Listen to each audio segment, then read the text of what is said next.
আমরা আপনারা জানেন সবাই যে আমরা প্রায় 10 জন সদস্য বিশিষ্ট একটি উচ্চ পর্যায়ের টিম, বাংলাদেশ জাতীয়তাবাদী দলের টিম, আমরা চীনে গিয়েছিলাম 5 দিনের একটা সফরে। আমাদের এই সফরটা মূলত ছিল রাজনৈতিক। আমরা চীনের যে কমিউনিস্ট পার্টি আছে সিপিসি, তাদের আমন্ত্রণে আমরা গিয়েছিলাম। আমাদের এই সফরটি অত্যন্ত সফল হয়েছে। আমাদের দেখা হয়েছে, মিটিং হয়েছে, অত্যন্ত চমৎকার একটা মিটিং হয়েছে।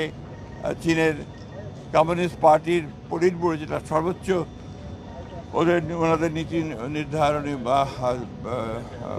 সংস্থা, সেই সংস্থা যেখানে মাত্র 25 জন সদস্য আছেন, তাদের একজন মধ্যে যিনি একটু শীর্ষস্থানীয় লি হংজং, এবং যিনি ন্যাশনাল কংগ্রেসের ভাইস প্রেসিডেন্ট, অত্যন্ত গুরুত্বপূর্ণ রাজনৈতিক ব্যক্তিত্ব তিনি। তার সঙ্গে আমাদের প্রথম সভা হয়েছে যেদিন আমরা পৌঁছেছি সেদিনই।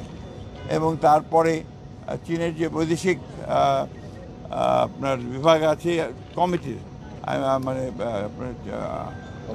দলের, অর্থাৎ সিপিসি যে আন্তর্জাতিক বিভাগ রয়েছে, তার 2 জন মন্ত্রীর সঙ্গে অত্যন্ত গুরুত্বপূর্ণ ফলপ্রসূ আলোচনা হয়েছে।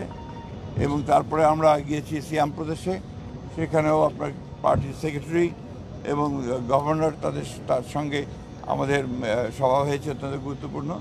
এবং কতগুলো চীনের জেলা, অর্থাৎ আপনার বাইরে, শহরের বাইরে, যেটাকে আপনার ওনাদের যে জেলা দেখতে গিয়েছিলাম, গ্রাম দেখতে গিয়েছিলাম আমরা। এবং আমরা আপনার আজকে কমিউনিটি দেখতে গিয়েছিলাম সিয়াম শহরেই। আমরা অভিভূত হয়েছি যে এই কয়েক বছরের মধ্যেই চীন একেবারে একটা অত্যন্ত উঁচু পর্যায়ে পৌঁছে গেছে। এবং আপনারা জানেন যে শি জিনপিংয়ের নেতৃত্বে আপনারা চীন আজকে অনেক চমৎকার একটা উচ্চতা এবং একটা পার্টির মধ্যে, পার্টি টু পার্টির একটা 2 বছরের রাজনৈতিক ডায়ালগের জন্যে, পলিটিক্যাল ডায়ালগের জন্যে একটা এমইউ করার আলোচনা হয়েছে। পুরোটা আপনারা জানতে পারবেন। ধন্যবাদ সবাইকে। সবাইকে আন্তরিকভাবে ধন্যবাদ এবং কৃতজ্ঞতা জানাচ্ছি।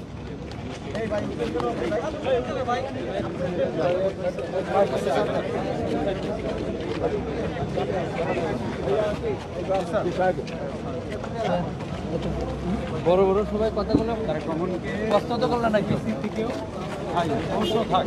তারেক রহমানকে চীন সফরে দাওয়াত।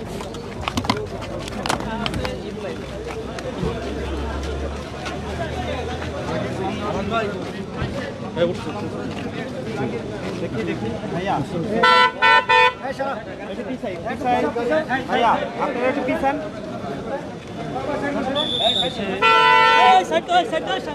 Immigration to Canada. We provide the best quality service and solution for Canada immigration. Please visit our website and contact for details.